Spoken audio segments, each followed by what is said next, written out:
Welcome back to the channel, everyone. In today's video we're covering play types, and in this particular video we're going to be looking at fish and whales, players with a really high VPIP pre-flop, and what we can do to try and exploit them.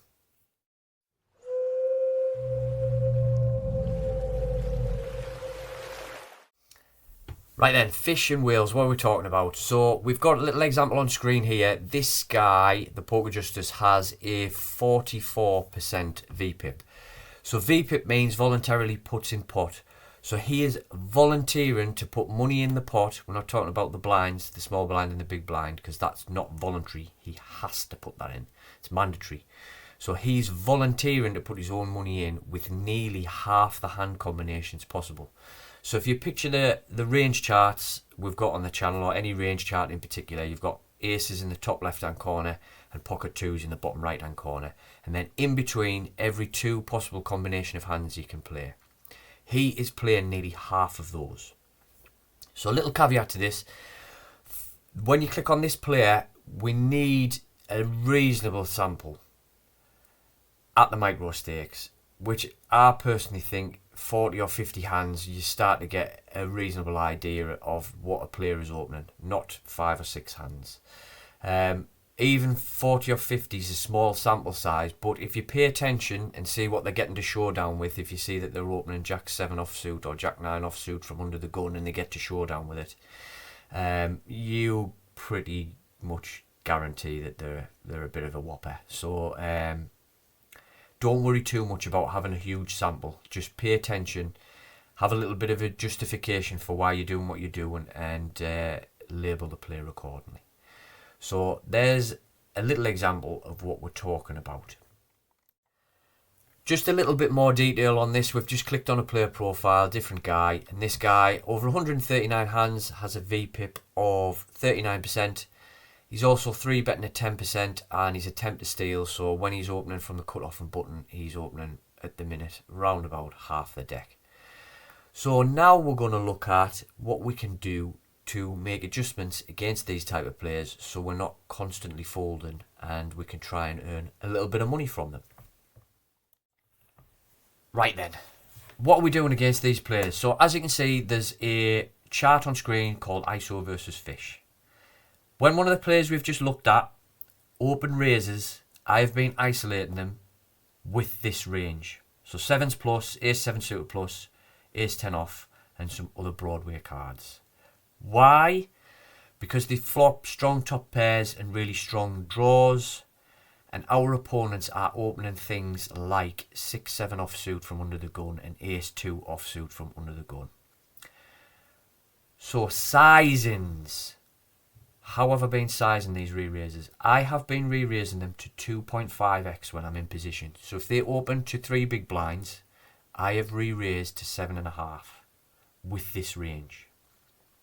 You can do that with the bottom end of this range, and then your strong value stuff, your aces, kings and queens and jacks, you can re-raise to a larger size if you want to, because they're not really paying attention.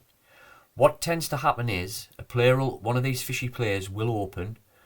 I will re-raise with this range to 2.5 their raise size, and normally they will click fold straight away.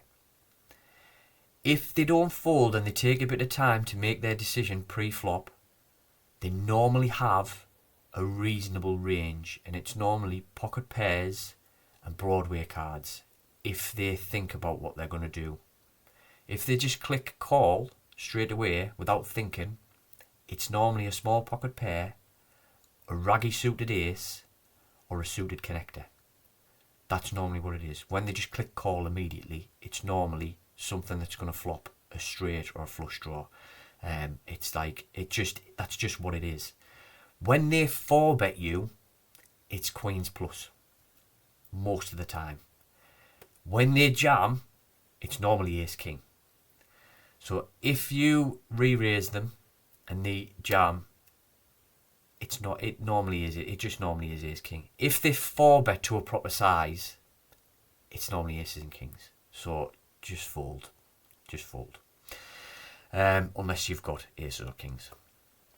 So that is, for pre-flop, basically it. You can see it's much wider than a normal 3-betting range, and that's because they're opening much wider than they should be. We are using a smaller size, 2.5, to isolate these players, and that's because there's players behind left to act who can wake up with a strong hand and come back over the top or call us. But this is what we're trying to do to get heads up against these players and then make a little bit of money. And over the last 2 weeks, it's worked really, really well. So I'll now talk a little bit about post-flop. Right then, post-flop, what are we doing? I am c-betting this entire range, regardless of what the flop is, against these fishy players. Because they are opening wide, they are calling re-raises wide. So I'm just c-betting again to a smaller size on the flop. So even if we've ISO'd pocket sevens and it's an ace high flop, I'm just c-betting 25% pot, 30% pot, something like that. If they continue, if they click call, they've probably got an ace. So I won't be putting any more money in unless we have c-bet with a really strong ace. Otherwise, I'm just trying to get it to showdown because they can have anything. If they re-raise you on the flop, they normally hit 2-pair or a set. So against any aggression at 2 and 5 in particular, just fold really, especially against these whoppers. Just fold against aggression. You'll get in a better spot against them when you've re-raised them pre-flop when you hit 2-pair or better, and you can get it in. So that's pretty much it. It's really, really straightforward. I'm re-raising them wide. I'm c-betting on the flop with everything to a small size, just trying to take it down. If they continue, just play honest poker. If they continue on the flop to a c-bet, just play really, really honest poker. And 3 street, your strong value, your ace kings if you're on ace high flop, your ace queens, your ace jacks. You could probably get 3 streets with those against these players. Your other weaker aces on ace high flop, bet the flop, small size, check your turn, and then evaluate river. If they go large on the river leading into you, you might be better off folding. Unless a load of draws have missed. And that's it really. There's not much to it. It's pretty straightforward, and over the last 2 weeks it's worked really, really well. And that's it from me on this video. Do what you want with your likes and subscribes. Let me know in the comments below if you're going to give this a try and how you find in battling the Microstakes. And as always, thank you very much for watching, and I'll see you in the next one.